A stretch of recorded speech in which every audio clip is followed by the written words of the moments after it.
교체를 위한 싱크탱크 315회 방송 시작하겠습니다. 지금 제 앞에 두 분 나와 계십니다.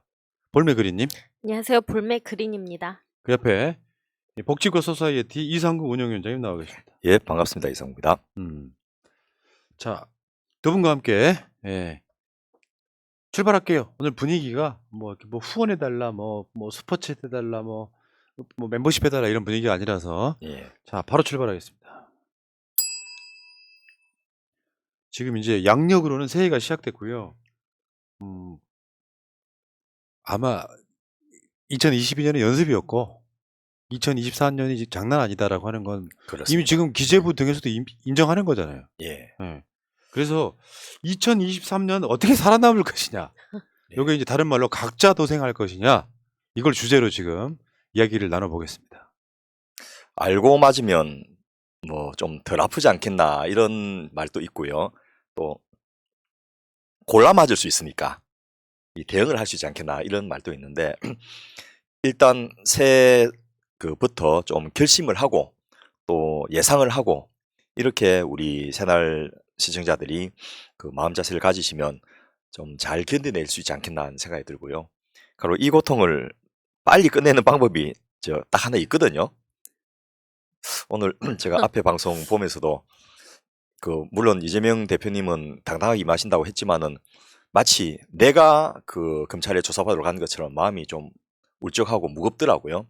아마 모든 국민들이 설령 뭐 이재명 대표를 지지 않았던 분도 다 비슷한 마음일 건데, 야, 정치가 아무리 그렇지만 저렇게까지 가도 되냐 뭐 이런 생각도 들고, 저러면 저게 그냥 안 넘어갈 건데 이런 말을 이제 주변에 하는 것은 그냥 안 두겠다라는 결심도 될 것 같은데, 뭐 그런 상황을 이겨내면서 또 그 와중에 살아야 되니까 우리가 어떻게 잘 살고 생존을 할 수 있을 것인지 그런 이야기를 좀 새 두 번째 방송이니까 주제로 한번 삼아봤습니다.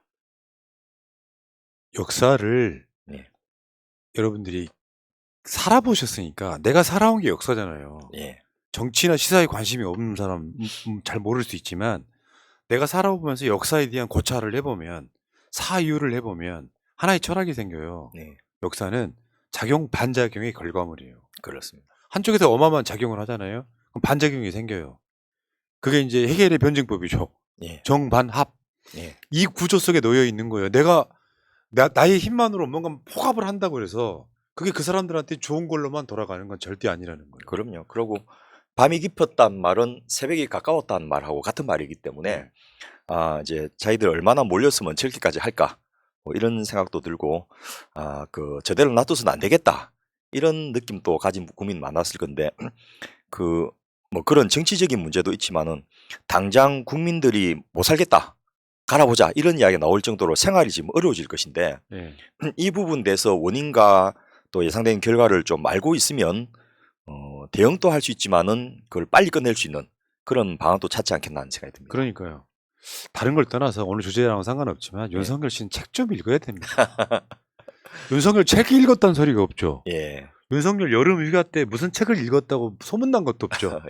아주 노골적이야. 안 읽었어도 이 책 대충 써머리 해가지고 책을 하나 구현할 수 있는 그 대가리가 안 돼 지금.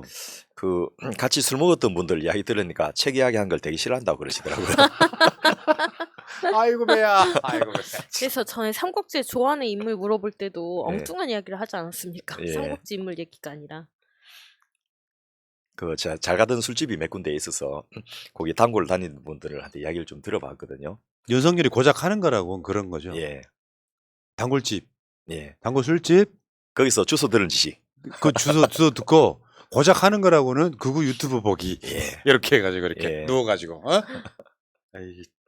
아유, 저는 진짜 개인적으로요. 저도 정치라는 걸 중학교 2학년 때부터 정치라는 걸 관심을 두고 살았던 사람이니까 이런 대통령 처음입니다. 놀랍지 않습니까? 아니 검찰 출신이고 그럴 수 있어요. 그러면 최소한 본인 자체는 스마트해야 될 거 아니에요. 가장 무식한 자가 가장 똑똑한 척 해버리면서 검찰들이 자기 호위에서 지키는 게 얼마나 오래 갈 것 같아요? 윤석열 자리 떨어지면 그 검찰이 뭘 할 것 같습니까? 윤석열 수사하죠. 그리고 혹자는 거꾸로 검찰로 흥한 자는 검찰로 망한다. 결국 등 뒤에서 칼 찌른 사람도 검찰 되지 않겠나 뭐 이런 이야기까지 나오고 있어서 아마 자기도 불안할 것 같아요. 음. 자, 근데 문제는 이제 새 문제는 경제입니다, 경제. 예, 사실 정치의 본질이 또 저는 70%는 민생이라고 생각해요. 예, 나머지는 그 민생을 위한 도구일 뿐이죠. 예, 안보도 마찬가지 아니에요? 안보도 민생인 거긴 한데 직접적인 민생이 있고 사람들이 잘 먹고 행복하게 만들기 위한 도구로서 나라를 잘 지키는 것 이게 안보거든요. 예, 그래서 결국 그 민생의 가장 근본적인 거 경제. 예. 그 지금 2023년에 경제가 암울하다는 것은 누구나 다 알고 있는 이야기예요. 그렇습니다. 근데 어느 부위에 어떻게 올 것인지 우리 지금 국민들이 IMF도 견뎌냈고 또 2008년 외환위기도 견뎌낸 분들이지 않습니까?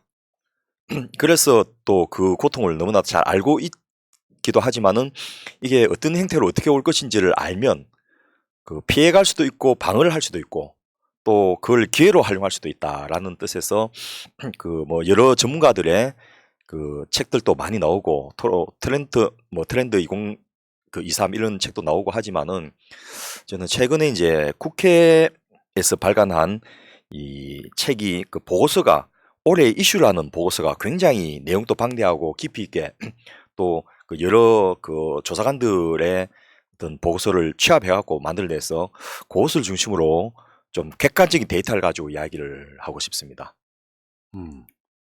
알겠습니다. 지금 세계 경제가 지금 이제 윤석열이 그랬어요. 예. 그 취임한 지 얼마 안 됐을 때 경제가 세계적인 추세라 우리는 달리 방도가 없다 이렇게 얘기를 했었습니다. 예. 지금 세계 추세는 어떨 거라고 예. 보시는 거예요? 앞에 말은 맞는데 뒤에 말은 틀리죠. 그러려면 대통령 하지 말아야지. 그렇죠? 경제가 세계적인 추세라면 그 추세가 어떻게 그 작용하고 우리나라에 어떤 영향을 미친지도 면밀하게 파악하고 분석하고 있어야 되지만은 그것에 대한 대응을 어떻게 할 것인지가 사실은 대통령의 과제지 않겠습니까? 그거 하라고 이 인사권과 재정권을 국민들이 대통령 선거를 통해서 부여한 것인데 그거를 어떻게 할 방도가 없다는 말은 직무유기 그 그런 건데 그게 직무유기가 되는지를 모르고 하신 게 아닌가 이런 안타까움이 드는데요. 일단 고물가, 고금리, 고환율 이걸 삼중고 트릴레마라고 하는데 요거는 지금 뭐 우크라이나 전쟁이 그 휴전을 이제 그 앞두고 협상을 치열하게 하고 있고 또 협상에서 유리한 고지를 점령하려고 거꾸로 막 공격도 하고 있고 또 뭐 푸틴이 췌장암 걸렸다 이런 썰도 퍼뜨리고 있고 뭐 이런 여러 가지가 진행되고 있지만은 그 우리도 이 한국 전쟁을 겪어보면서 전쟁은 3년 하고 이 휴전 협상은 4년 하는 그런 걸 겪었지 않습니까? 그래서 이게 쉽지는 않은데 어쨌든 이 상황이 계속될 것이라는 것이 하나의 팩트고요. 두 번째로 우크라이나 전쟁뿐만 아니고 근본적으로 전 세계가 코로나19 팬데믹을 겪으면서 그 완화적 통화 정책, 재정 정책을 했지 않습니까? 특히 미국이 달러를 막 찍어냈죠. 그러고 나서 이제 코로나가 끝나가니까 이걸 수습을 해야 되는 그 시기에 부담을 미국 외에 다른 나라들에게 지금 떠넘기고 있는 상황이거든요.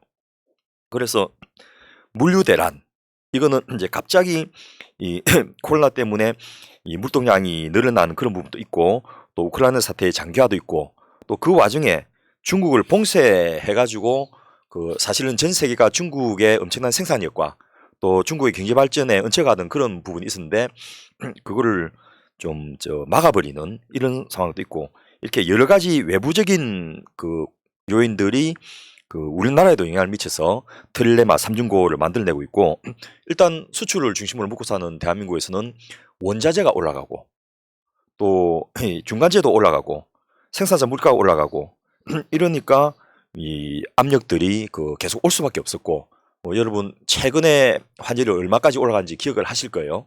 그러다가 또 이상하게 또 떨어지고 막 이런 일이 반복되는데 어쨌든 이런 상황들이 전초전이었고 올해 2023년이 본격적으로 이제는 시작될 것이다라고 하면서 뭐 아주 비관하는 분도 있고 그 정도까지는 아닐 것이다라는 분도 나오는데 일단 미국의 물가 상승률 좀 진정이 됐습니다.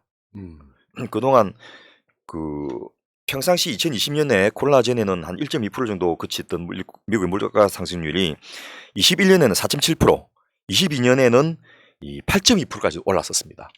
그러다가 지금 다시 좀 떨어져서 그 6에서 11% 정도로 상승률이, 그러니까 뭐 아주 옛날에 1.2%에 비해서는 엄청나게 5배 이상, 6배 이상 올란 건데 어쨌든 그 8%에 비해서는 떨어진 그런 상태에서 좀 안정화되고 있고, 그 중국을 제외한 대부분 나라들은 0%나 마이너스 성장을 하고 있다는 거죠. 그래서 그 와중에 이 문재인 대통령이 우리나라가 4% 성장을 해가지고 삽시간에 막 경제가 그 10위권 안으로 네. 진입하더니 뭐그 6.27을 오가고 막 이런 일들이 벌어져서 한때는 우리가 영국을 제치기도 하는 그런 상황까지 갔는데요. 지금 2022년 3분기 경제 성장률이 미국은 0.6%, 중국은 3.9%.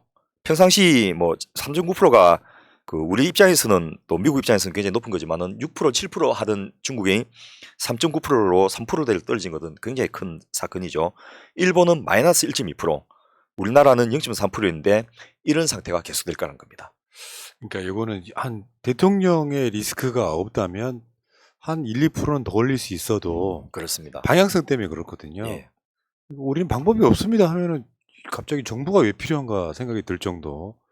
야, 3, 4분기가 작년이 0.3? 예. 이게 온전하게 윤석열 때잖아, 이게. 7, 8, 9. 예. 참, 특히 지금 뭐 아직은 공시가에서 안 나오고는 있지만은 중국 같은 경우에 윤석열 대통령이 되자마자 그 취임 전까지만 해도 그렇게까지는 아니었는데 그 일본 같이 공개적으로 무역 전쟁을 선언한 건 아니지만은 대체할 수 있는 건 다 대체해봐, 이런 그 명령이 당 지도부에서 내려온 게 아닌가라고 의심할 만큼 그동안 계약하고 수입 잘하던 것들 다 한국 거 저 포기하고 다른 라인으로 대체를 하고 있거든요. 그래서 방금 분하님 말씀하신 대로 그 우리가 25%를 중국이 의존하고 있는데 지금 이게 급속하게 떨어지고 있습니다. 그런데 떨어진 게 다른 게 올라가면서 상대적으로 떨어진 게 아니고 네트로 떨어지고 있거든요. 그게 우리나라가 이제 그동안 중국에 수출하던 중간재, 요게 이제 줄어든데 중국이 그렇다고 이걸 생산 안 하는 것도 아닌데 왜 줄었겠습니까? 한국 말고 다른 거 쓴다는 이야기거든요.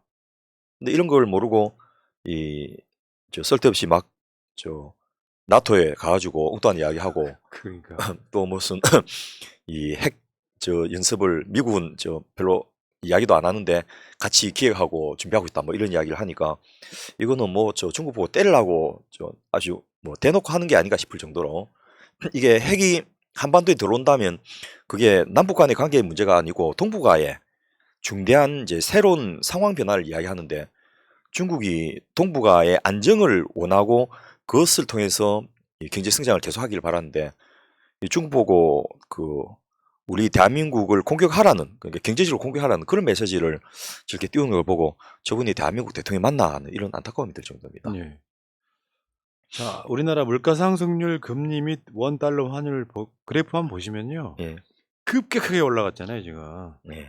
지금 환율 같은 경우는 좀 안정됐어요. 1,400원대까지 갔다가 지금 어저께 1,200원대로 예. 끝내긴 했는데, 이거 이제 계속해서 그런 추세가 계속될 것처럼 예. 보이고, 그 중에서 금리하고 물가는 굉장히 서민생활과 밀접한 연관이 있잖아요. 예. 특히 우리나라 금리는 여러분 아시겠지만은 뭐 옛날만큼 직접적이진 않지만은 그 미국 연방준비은행에서 그 금리를 어떻게 하냐에 따라서 우리는 이제 외국에서 투자된 돈들을 빠져나가지 않게 하기 위해서 금리 차를 많이 커지지 않도록 유지하는 것이 대한민국의 굉장히 큰 중요한 정책이었는데, 굉장히 쉽게 설명을 해드리면 예. 돈의 가치잖아요. 내가 달러를 갖고 있으면 이자가 많이 붙어요. 그러면 달러에 투자하지 누가 원에 투자하냐고. 그러니까 미국의 달러가 금리를 올리면, 미국이 금리를 올리면 한국도 올릴 수밖에 없는 그 구조에 놓여 있는 겁니다. 그래도 옛날에는 바로바로 따라갔는데 지금은 이제 차이는 좀 두고 따라가고 있고 또 생각만큼 많이 빠져나가진 않더라, 이런 경험을 하고 있지만 어쨌든 지금 여러분이 당장 내던 이자가 그 한두 달 전에 비해서 지금 2배 가까이 늘은 것을 느낄 수 있을 거예요. 그런데 겨우겨우 벌어가지고 뭐 주택담보대출에 그 원리금 상환하고 이렇게 이어오던 분들이 여기서 약간 더 뛰는데 예를 들면 뭐 2% 3% 정도 더 뛰는데 자기가 내는 이자는 2배가 되는 거예요. 그럼 이거는 감당 못한다는 이야기거든요. 그래서 현재로서는 이제 거래가 끊기면서 뭐 주택 같은 경우에 매매가 안 이루어지는 획토로 나타나고 있는데 좀 이따가 이제 매물이 쏟아져 나올 것으로 예상됩니다. 더 이상 감당을 못 해가지고. 그러니까 나 이게 골 때리는 게 정책이라고 하는 게 일정한 방향성을 갖고 그 방향으로 쭉 가야 되잖아요.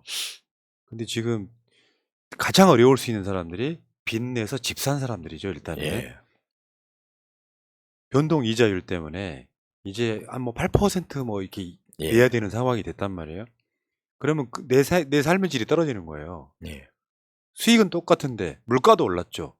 어디 마트 가면은 물건 사던 거 더 비싸게 살 거고, 나는 빚내서 집 사갖고 은행에 갚아야 되는 이자는 많을 테니까 그 수익은 늘지 않았는데 내가 써야 될 가처분 소득이 엄청나게 많아진 거죠. 예. 그 삶의 질이 떨어질 수밖에 없잖아요. 그러면 이 사람이 소비를 안 하게 됩니다.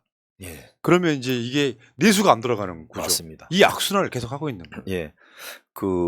지금 과정이 어디까지 와 있냐 하면요. 금리 인상이 실제로 본인이 내는 이자가 2배 정도 늘어났다고 제가 말씀드렸는데 일단 가계부채의 이자 증가는 현실화됐고요. 그런 와중에서 지금 예대 마진을 하죠. 은행들이 대출을 해주고 받는 이자가 예금하고 내주는 이자에 비해서 너무 커가지고 지금 은행들이 엄청난 호황기를 맞고 있는데 이번에 2배 정도 차이 나요. 그러니까 예. 은행에 돈을 넣으면 이자는 적게 주는데 내가 대출을 받으면 내야 되는 이자는 엄청 많다는 거지. 은행만으로 봐서는 그게 좋을지는 모르겠는데 그렇게 되면 이제는 결국 이자를 못 내는 사람이 생기고 그럼 은행은 이제 부실화되는 거예요.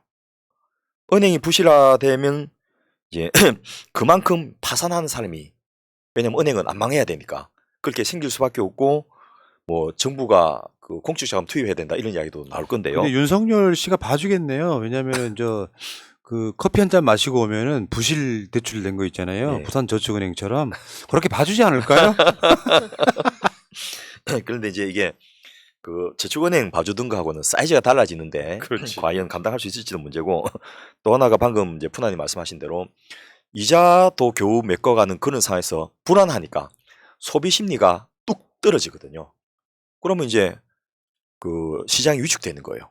이런 식으로 해서 요즘 날씨도 추운데 이 시장이 더 경색돼 버리는 이런 악순환이 되면 결국 이제 경제 성장률이 더 떨어지는. 맞습니다. 그러니까 성장률이라고 하는 게요. 예. 대한민국 안에서 아닐 수도 있어요. 해외에서 벌어들이는 것도 있으니까 그 모든 것들의 총합이에요. 예. 그러니까 내수가 많아진다든지 우리가 복지 정책의 최근에 트렌드는 그거 아니에요. 일자리를 만들어 가지고 그 사람들이 경제 활동을 하게 만들어서 월급을 받으면 이게 다 경제 성장률에 포함되는 거예요.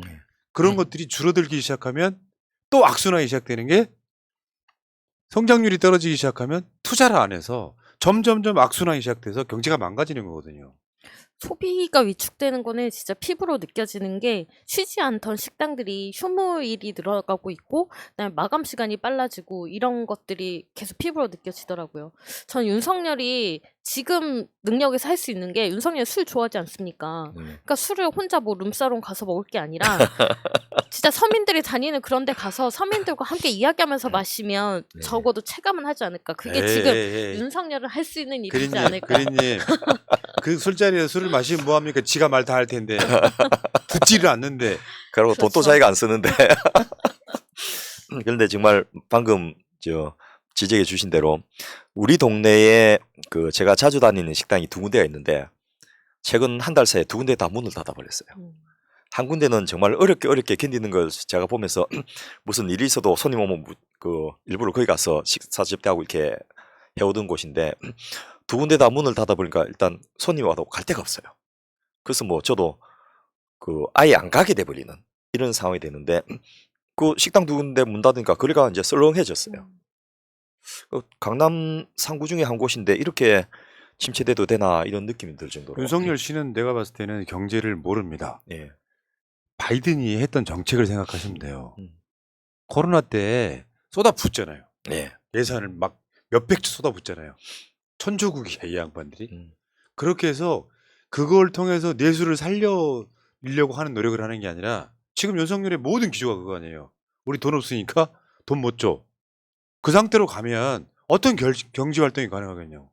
어제 저녁 때 이제 모임이 있어서 한국인인데 이 초등학교 4학년 때부터 이제 프랑스에서 공부하고 또 한국에 왔다가 또 프랑스 가고 이렇게 해가지고 이 프랑스인들도 들어가기 어려운 그랑제골 중에서 이 굉장히 유명한 이 미테랑이나 마카롱 이런 사람이 나오는 그 그랑제골 나온 분하고 같이 이제 식사를 하면서 이야기를 나눌 기회가 있었는데 자기가 한국에 나온 지 한 3년 되는데 그 친구가 연락 왔더래요. 당신 앞으로 에너지 바우처 왔다고 이거 빨리 찾았으라고 우편이 온 거예요. 그 지금 이제 유가가 올라서 굉장히 힘들어지니까 사실 프랑스는 독일만큼 그렇게 심각하지는 않거든요. 그런데도 200유로 그 찾았으라고 이 우편으로 그게 온 거예요. 그래서 그 스캔해서 그 갖다 주든지 아니면 그거 찢어갖고 은행 가져가면 무조건 준다고 그러더만요. 그런데 지금 프랑스 정부는 어떻게 하냐? 미국과 달리 이 코로나를 견디면서 엄청나게 현금 급여를 많이 했거든요. 돈이 많이 풀린 거예요. 지금은 거꾸로 이걸 수거를 자꾸 하는데 그 없는 사람은 다 썼으니까 끌어들일 것도 없는데 있는 사람들한테 자연스럽게 더 많이 거두게 되더라는 거죠.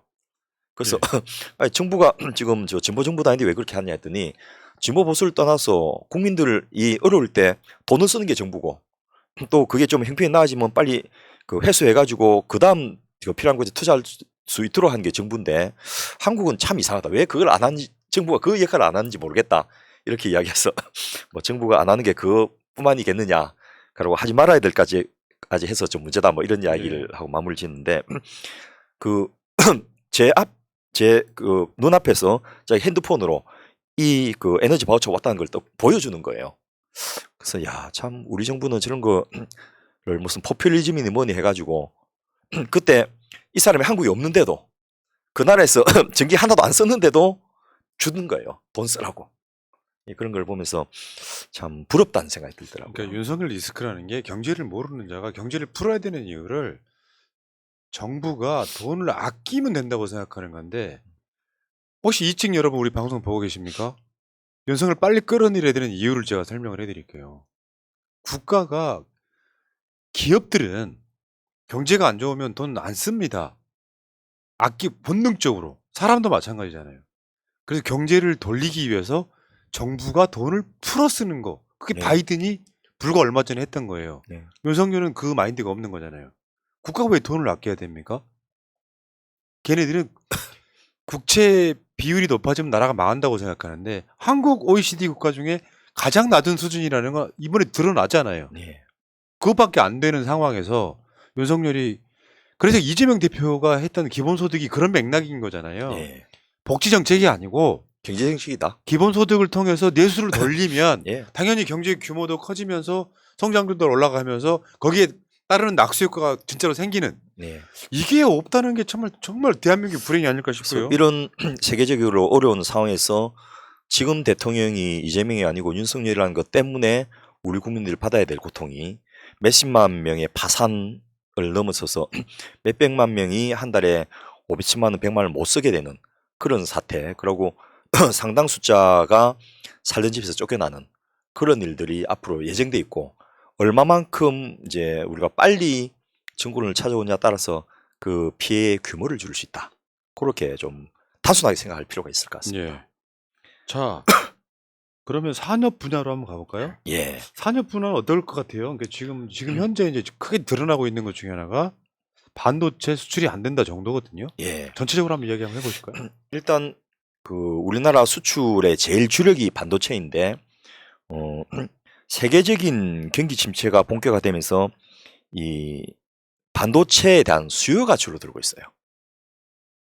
그래서 그동안 나가던 반도체들이 지금 안 팔리는 이런 일들이 벌어지고 있는데 뭐 전반적인 수출 동력이 약하나 이 석유 화학 같은 주력 우리나라 경제의 주력 5대 산업 중에 하나가 경기 둔화로 지금 성장 엔진이 멈추고 있고, 또 철강 같은 경우에도 동반해서 지금 또 이 중국이나 이 인도의 추적에도 불구하고 한국이 그나마 선방을 잘 하고 있었는데, 아변 강판이라든지 다른 나라들 못 만든 걸 만들어서 해오고 있었는데, 이런 것들이 떨어지는 상황에서 전 세계 경제 성장률 전망치가 2년 1월에는 3.8%, 그런데 7월에는 2.9%, 또 10월에는 2.7%로 전 세계적으로 다 떨어지고 있지 않습니까? 그래서 한국은행도 우리나라 올해 경제 성장률을 1%로 보고 있습니다. 사실상 마이너스죠, 이게. 예. 이게 물가 상승률과 비교를 해보면 예. 사실상 마이너스예요. 그런 상황에서 일단 그 미국이 두 가지를 지금 하고 있는데요. 그 뭐 전기 자동차를 미국에서 생산하는 것만 뭐랄까 지원금 주겠다라는 그런 거 여러분 잘 알고 있는데, 그게 당장 나타나는 시기가 올해입니다. 올해부터 나타나고요. 몇 년만 지나면 뭐 미국 내에 자동차 공장 건설하는데, 또 멕시코에서 건설하는데 이런 데서 팔아가지고 좀 회복은 하는데, 일단 본격적으로 자동차 수출의 한계가 뚝 떨어지는 게 올해고요. 반도체도 지금 미중 갈등 때문에 우리나라가 반도체를 미국이나 유럽에만 파는 게 아니거든요. 중국에도 엄청나게 많이 팔고 있는데, 일단 이 팔 시장이 줄여버린 거예요. 미국이 못 팔게 하는 건 아닌데 팔면 브레이크 거는 이런 행태로 나오고, 요게 이제 안보 관련 첨단 기술에 대한 규제, 이런 식으로 해갖고 글로벌 밸류 체인이 바뀌고 있다, 이런 표현을 쓰는데, 이게 뭐냐면 이 각국의 나라마다 역할 분담이 있지 않습니까? 비교 우위에 있는 것들을 우리가 생산해서 상대적으로 기술이나 가격이 비싼 곳에 기술을 떨어지고 가격이 비싼 곳에 팔고, 또 거꾸로 싸고 좋은 제품 있는 곳을 사오고, 이런 식으로 이제 국제 간 분업체가 오랫동안 형성돼 있는데, 이게 근본적으로 바뀌고 흔들리는 시기가 와 있고, 그 안에는 미국의 자국 이기주의 더하기 중국에 대한 엄청난 견제, 이 정치 외교적인 견제가 경제적인 이득을 초월할 만큼 강하게 가고 있는 이런 상황에서, 우리나라 첨단 기술이 지금 미국이나 중국 모두하고 연관돼 있지 않습니까? 그런 상황에서 이 공급망이 이제 바뀌는, 분리라고 그러는데, 이런 타격이 올해부터 이제 나타나기 시작할 거라는 거죠. 실제로요, 이제 뭐 정확한 데이터는 아닙니다만 한국이 수출로 먹고 사는 나라인데 각 품목이 여러 가지가 있을 거 아니에요. 예. 그중에 반도체가 차지하는 비중이 15%였어요. 예. 근데 그 반도체가 사실상 그 비중이 확 떨어지니까 작년, 불과 며칠 전이죠,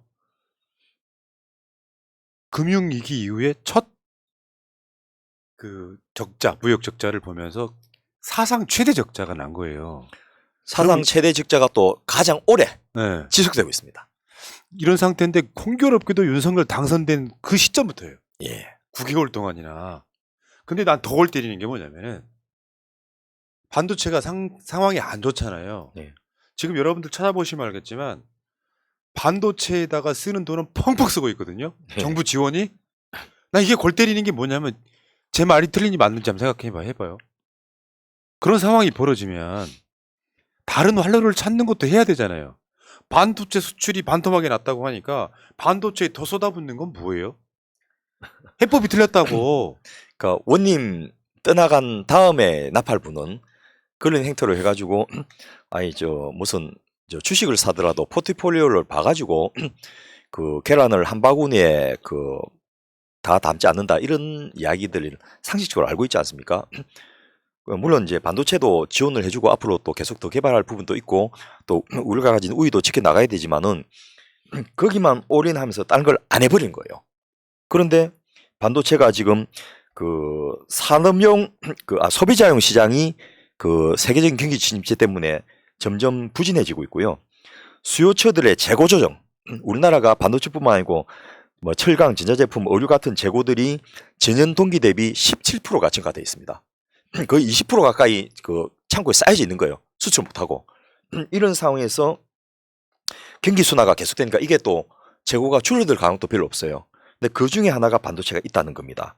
그래서 이 메모리 가격이 계속해서 떨어지고 있는데 우리나라는 메모리에 올인을 한 상태지 않습니까?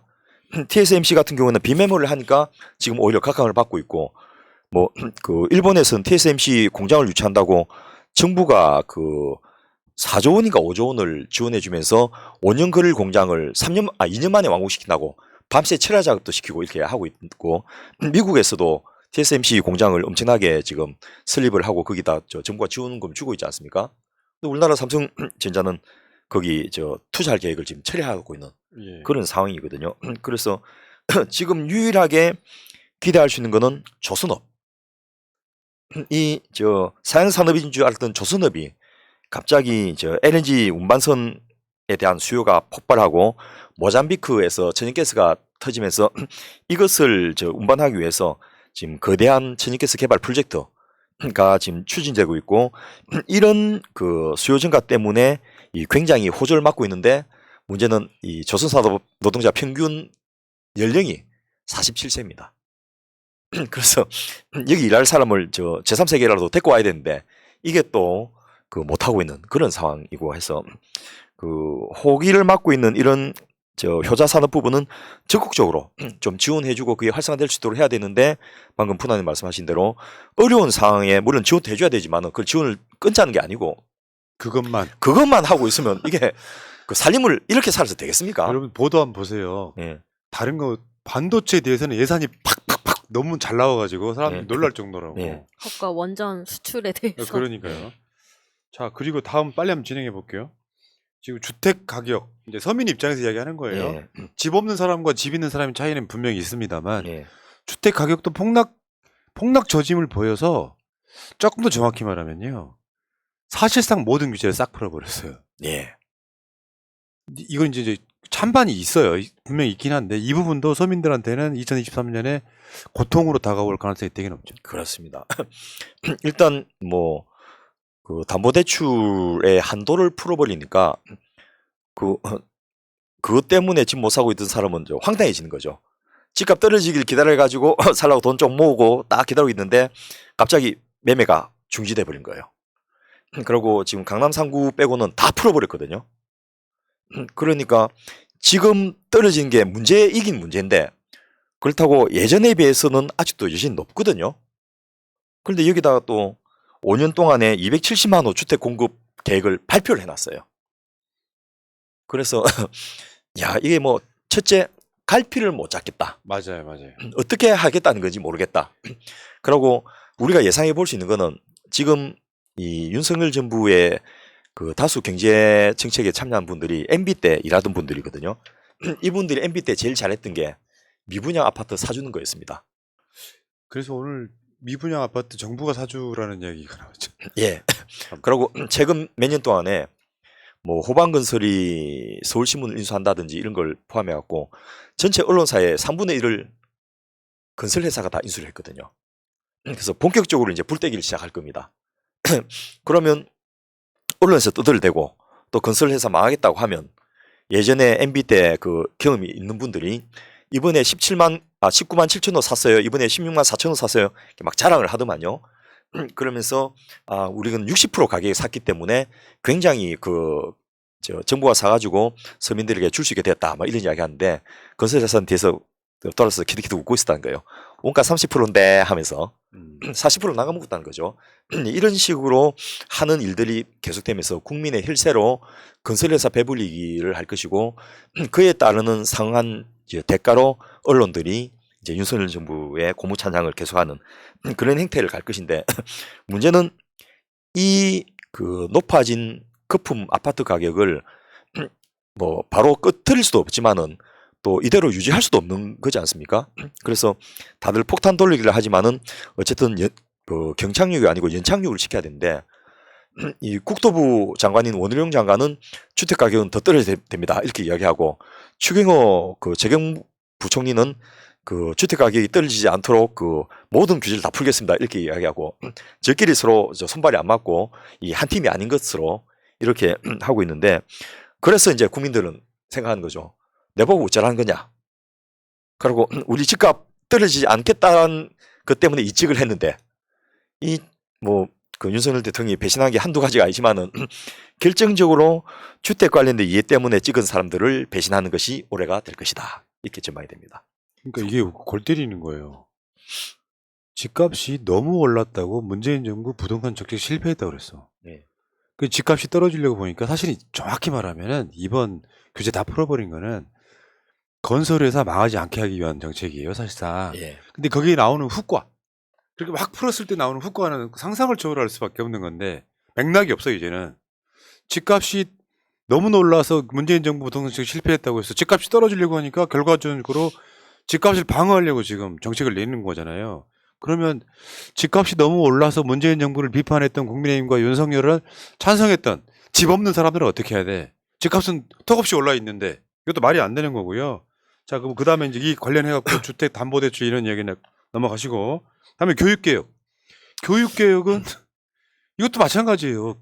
이 전 방송에서도 그 비슷한 얘기를 했는데 손대면 안 되는 사람이 교육개혁을 지금 메스를 돌고 있거든요. 면허증 예. 없는 사람이. 예. 우리 의사 선생님이시니까 그 의사가 아닌 사람이 손대면 어떻게 돼요? 사고 납니다. 예, 그게 살인 강도죠. 어.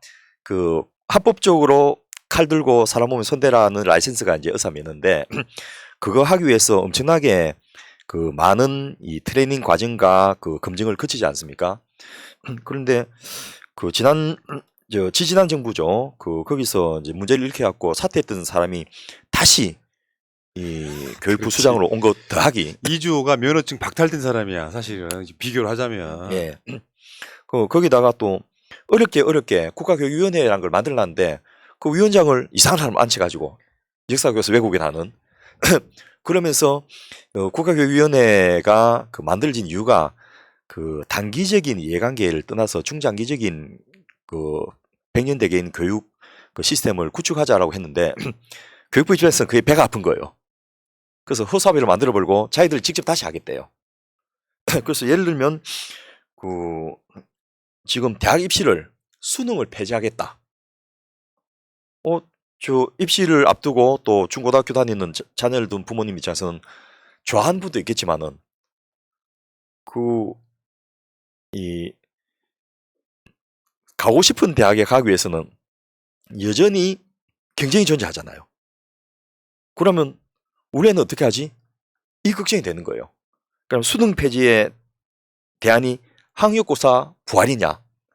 아니면 무슨 그 옛날에 그 대학마다 치르던 본고사 부활이냐 뭐 이런 식의 이야기들이 나오고 있고 또 하나가 이 문재인 정부 때 고교 학점제 같은 것을 추진하다가 제대로 시작도 못하고 끝나버리는데 이걸 지금 갑자기 강화를 하겠대요.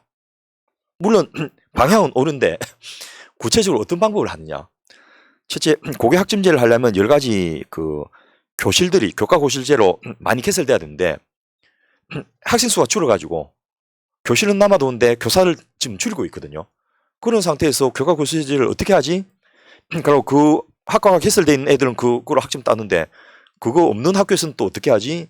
또 저런 것을 요구하는 대학도 있고 그 요구하지 않는 대학도 있는데 그런 것은 어떻게 하지? 입시제도하고 연동해갖고 바꿔가야 될 부분인데 기회는 좋습니다. 지금 대학 입학 정원보다 고등학교 졸업생이 적거든요. 제가 최근에 들었던 놀라운 소식이 수도권 대학이 미달된 거예요. 그러고 이번에 교대가 9등급이 합격을 했어요. 오. 수능 9등급이면 여러분 그 뭐 저 자녀분이 그 연령대 아닌 사람은 모르겠는데 꼴찌입니다. 사실상. 예, 사실상 꼴찌인데 그분이 합격해가지고 그 수능 최저 점수 140점만 그 만족해갖고 합격을 한 거예요. 그래서 이제 도대체 제가 학교를 다닐 수 있냐 해가지고 아마 학교에서는 잘라낼 거라 그러는데 그런 일들이 벌어지고 있어서 인천에 있는 모 대학이 미달이 된 거예요. 그래서 교수들한테 그 정원을 빨리 채우라고 할당이 주어졌어요. 1인당 4명, 1인당 10명. 이게 이제 지방대학이 하던 건데 수도권 대학이 이제 그게 시작된 거예요. 영업이네요.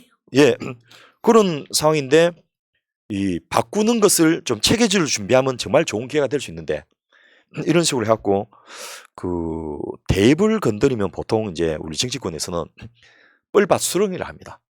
어떻게 하더라도 불만 있는 사람이 나설 수밖에 없고 그럼 그게 이제 정권에 타격을 준다라는 건데 그것에서 또 되풀이하고 있어요. 그러니까 제가 이건 좀 용어가 복잡하고 어려워서 그런데 간단히 말해서 엘리트 교육의 부활입니다. 돈 예. 있는 사람과 공부 잘하는 애들만 교육 받아. 나머지 사람들이 교육 아예 교육의 기회가 없어. 이거예요. 그러니까 이게 윤석열 자체가 사실 엘리트가 아닌데 자기 스스로 엘리트라고 생각하는 거예요. 공부 잘하는 사람이 나라 먹여 살리는 거지. 돈 있는 사람이 교육시키는 거지. 근데 교육 방향은 정반대로 가야 된다니까요. 없는 사람도 교육의 기회는 균등하게 주는 것이 교육 방향, 그걸 개혁이라고 하는 거고, 지금 윤석열이 하는 건 기득권들의 개혁이에요. 이렇게 그냥 결론 내려도 됐겠죠. 뭐. 예. 그래서 올해 그 당장 뭐 입시를 앞둔 분들은 보통 입시는 4년 전을 예고하고 진행되니까 지금 당장 와닿지는 않겠지만은 자녀분들 위해서는 빨리 저 대통령 교체에 나서는 게 그 현명한 길이 되겠다 생각했고, 앞서 집값도 이야기했지만은 집값이 떨어지고 기다리는 분들, 또 떨어질까 걱정한 분들, 대안은 그냥 대통령 바꾸는 게 제일 빠른 방법이 될 것 같아요. 이게 방향을 짐작을 못하고 어떻게 튈지도 모르고 또 목적이 뭔지도 모르고 이런 상황에서 그냥 흔들어 놓고 가겠다 이런 것밖에 없거든요. 결국에는 사교육 시장을 활성화시키겠다는 의도가 보이는, 예. 그 윤석열의 의도인지 이주호의 의도인지 모르겠습니다만 이주호는 사교육 시장과 특별한 관련 있는 관련자거든요. 자, 그렇고요. 그리고 이야기 많이 했으니까 지금 노동개혁, 개혁도 아니고 사실은 계약이겠죠. 노조만 때려잡기. 그다음에 정치 분야에서 뭐 저번에 지난주에도 우리가 예. 뭐 중대선거구제 이야기를 했습니다만, 중대선거구제 사실은 그런 방향성이 아니고 오히려 비례대성을 강화시키는 정책으로 가야 된다는 이야기를 했고요. 그러면 결국에는 저는 개헌이라고 보는 거거든요. 개헌. 예. 개헌이라고 하는 것은 사실 맞는 키 같은 거죠. 어떻게 보면 가능하기만 하다면 윤석열 임기도 단축할 수 있어요. 그래서 지금 이제 내년 총선 4월 총선 때 대선을 같이 하자 이런 이제 주장들이 나오고 있는데 이게 대선까지 하려면 이제 중간에 탄핵을 하든지 사퇴를 해야 되는데 아직 그런 분위기까지는 안 가거든요. 그런데 예를 들면 총선 때 국민 투표를 같이 갖고 개헌을 하자. 요거는 현재는 가능성이 있어요. 문제는 얼마만큼 분위기를 조성하냐가 관건이거든요. 일단 그 오늘 이재명 대표가 조사받으러 간 것을 계기로 이제 민주당이 그 소위 말해서 빡쳐서 적극적인 공세로 나올 수밖에 없게 되고 그것이 하나의 구심점이 될 것이고요. 앞서 간단히 언급하 지나갔지만 노동계가 지난번 화물연대 파업은 그 압박을 해가지고 물러섰지만은 화물연대 말고도 각 분야별로 이제 선수들이 있는데 전면적으로 노동개혁이라는 이름으로 노조를 이제 그 와해시키는 전략으로 지금 나섰거든요. 그러면 결국 이제 총파업, 전면 파업 이런 식으로 노조가 단결하지 않을 수 없도록, 그리고 민주노총, 한국노총 서로 다 그 아웅다웅 다투는데 두 쪽이 협력하지 않을 수 없도록 만들어주는, 그리고 거기에다가 교육개혁이니 연금개혁이니 또 건보개혁이니 이런 것들이 모두 국민을 힘들게 하는 방향으로 가고 있거든요. 이런 부분이 조금만 더 가시화된다면 그 아마 지금 중대선거구제 개편으로 시작되는 선거제도 개편이 결국 개헌으로 이어지는 그런 계기가 되지 않겠나 싶고요. 지금 뭐 무슨 약속을 해줬는지는 모르지만은 윤석열 대통령이 조선일보를 통해서 띄운 중대선거구제를 김진표 국회의장이 받아가지고 4월까지 그 선거제도 개편을 마무리 짓겠다라고 선을 했지 않습니까? 그런데 중대선거구제로 하면 민주당이 60석을 국민의힘에 내줘야 돼요. 소위 말해서 물타기가 돼버리거든요. 수도권이 이제 50대50이 돼버리고, 그렇습니다. 지금 지난 총선 때 민주당이 수도권에서 100석 넘게 얻었거든요. 예, 그때 국민의힘이 10몇 석 얻었어요. 예. 근데 그게 50대50이 돼버리는데 그걸 민주당이 어떻게 바뀌었습니까? 이거 말이 예. 안 되는 거지. 그래서 그 윤석열이 이제 생각하는 거는 민주당 내에 그 반대표를 만들어 가지고 그 이걸 하겠다는데, 문제는 저 표 차이가 너무 나서 반대표를 도대체 몇십 석을 만들어야지 저걸 할 수 있을까? 결국 저거는 이제 안 될 거라 보는데, 이걸 단순히 그 민주당이 그 중대선거구제 반대로 끝낼 것이 아니고 아예 이번 기회에 적극적인 연동형 비례대표의 확대 뭐 이런 식으로 가면서 개헌까지 연결시킬 수만 있다면 이 정치 그 스케줄을 빨리 하면서 우리 국민들이 겪어야 될 고통을 좀 줄이는 게 윤석열 임기 단축 이야기하는 거예요. 개헌을 하게 되면 그래서 뭐 4년 중임제 정도로 바꾸고 너무 오래됐기 때문에 5년 예. 단임제가 그거는 이제 뭐 정치적인 상상력의 분야인 것 같고요. 자, 그러면 이제 오늘의 주제 윤석열 시대 얼마나 오래 갈지 모르겠습니다만 국민들은 어떻게 살아야 됩니까 지금? 방법, 예. 생존법. 생존법이 이제 여러 가지가 있는데 그 모질게 내리칠 때는 피해 있는다. 또 바람보다 먼저 눕고 바람보다 먼저 늦게 일어난다. 이런 방법도 있는데 이런 시대에 제일 그 효과적인 방어는 공격입니다. 그 적들이 몰아칠 때 역공을 해버리는 게 가장 빨리 전쟁을 끝낼 수 있는 방법이고 가장 우리 쪽에 피해를 줄 수 있는 방법이거든요. 저쪽에서 저렇게 상식적이지 않게 무리하게 공격을 한다는 말은 내심에서 불안하기 때문에 하는 거고 그런 약한 고를들을 잘 치고 들어간다면 얼마든지 가능한데 그 공격의 필미를 그 어떤 시점을 잡는 게 결국 연대와 협력이 아닌가 싶습니다. 그 얼마 전에 우리들의 잘못된 판단으로 이태원에서 우리 젊은이들을 그렇게 죽었는데 이런 사태들이 뭐 최근에 KTX, SRT 뭐 계속 멈추는 사태들을 벌어지고 한 시간씩 연착하고 하는데 불안불안하지 않습니까? YS 때 무슨 성수대교가 무너지고 대구 지하철에 폭발이 일어나고 이런 일들이 연달아 되는데 지금 이제 그런 게 예상이 되거든요. 그래서 더 이상 오래 끌지 않는 방법은 적극적으로 중앙정부의 폭주를 견제하는 민주당의 역할 국회에서 해줘야 되고요. 그 다음에 적극적으로 지방정부 특히 민주당 출신의 지방정부의 광역과 기초단체장들이 이걸 버텨주면서 그 사이에 시민사회단체와 노동계가 협력해가지고 이 반전의 계기를 만드는 거 그런 시나리오를 뭐가 시작이 될지는 모르겠는데 우리 시청자들 머릿속에 두고 있다가 요게 도화선이구나 하면 그때 열심히 달려가서 협력하는 거 그런 게 우리 애들 덜 죽이는 방법이고요. 내 삶을 덜 피폐해지게 하는 방법이고 내 집이라도 지키는 방법이 아닐까 싶습니다.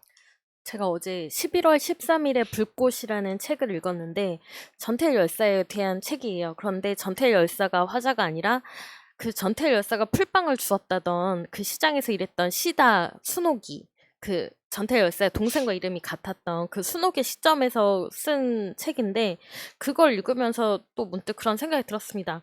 처음부터 열사인 사람, 처음부터 영웅인 사람은 없다. 그런데 서민의 삶을 계속 힘들게 하면 그 안에서 누구나 세상을 바꾸고 싶어 하기 때문에 이 힘든 상황을 바꾸고 싶어 하기 때문에 열사가 태어나고 영웅이 태어나는 거다. 그래서 누구나 자기가 할 수 있는 그 일을 먼저 시작하는 거가 중요하다고 생각이 들고요. 그래서 뭐 촛불 이번 주에도 그 전국 대규모 집중 촛불 집회 아니겠습니까? 그때도 많이 좀 나와주시고 본인이 할 수 있는 일을 먼저 하는 거, 투표하고 하는 거, 민주당 당원이 되는 거 이런 것들이 살아남는 방법이 아닐까라는 생각이 듭니다. 그 세월호 참사를 겪고 이태원 참사를 또 한 번 학습을 한 국민들은 이제 어떻게 배웠냐면 가만히 있으라는 방송은 듣지 마라. 알아서 적극적으로 살 길을 찾아라. 그런데 그 가장 하수가 각자 도생이고요. 가장 상수는 그 원인을 제거하는 겁니다. 그래서 어려운 시기에 믿고서 같이 따라갈 수 있는 지도자 밑에서 우리가 단합을 하지.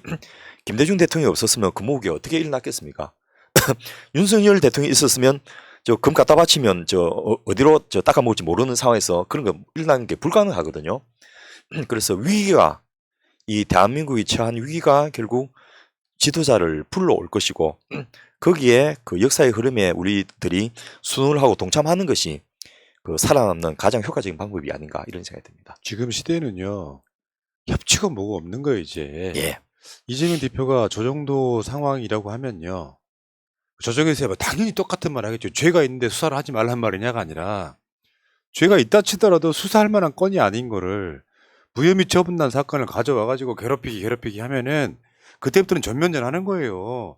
상대방이 나를 때렸는데 아프다고 맞고 있어요? 민주사회에서 더 세게 때려버려야지. 예. 그래서 저는 이게 결국에는 윤석열 정권의 리스크가 그런 거거든요.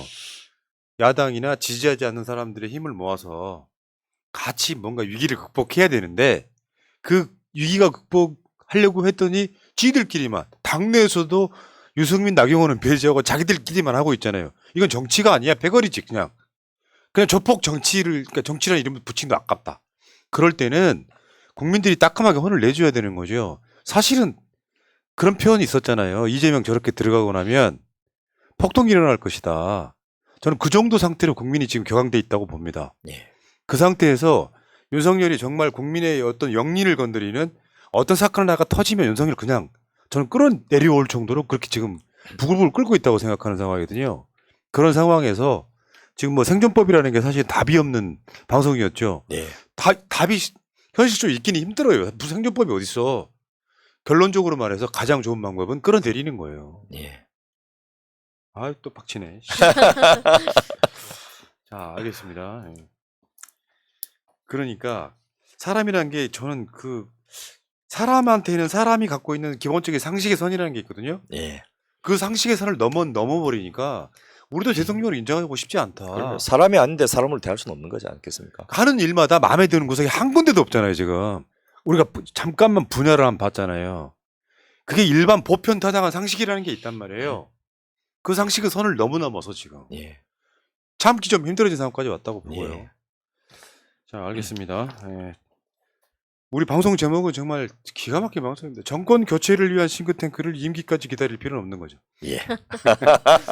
자, 여러분 지금 그 정봉주 TV에서 정봉주 의원이 또 그런 비슷한 맥락으로 네. 해법을 제시할 게 있을 거예요. 그러니까 지금 그 채팅창에 제가 링크를 하나 올려놨잖아요. 저거 보시고 이제 방송 딱 들어가시면은 새날에서 왔어요라고 이야기를 하시고 또 지금 현장에서 지금 저 성남지청 앞에 현장에서 지금도 이재명 대표를 기다리는 많은 분들 정말 고맙고 감사하다는 말씀드리고요.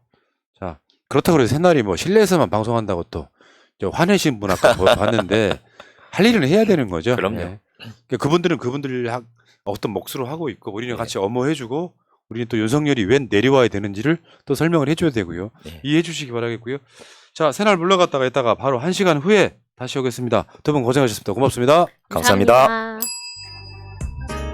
민주주의 평화 통일 다 죽어간다 이대로는 놔둘 수 없다 자 다시 한번 해보는 거야 자 다시 한번 싸우는 거야 자 손 맞잡고 어깨를 걸고 우리 함께 이기는 거야 자 다시 한번 해보는 거야 자 다시 한번 싸우는 거야 자 손 맞잡고 어깨를 걸고 우리 함께 이기는 거야 자 다시 한번 해보는 거야 자 다시 한번 싸우는 거야 자 손 맞잡고 어깨를 걸고 우리 함께 이기는 거야 자 다시 한번 해보는 거야 자 다시 한번 싸우는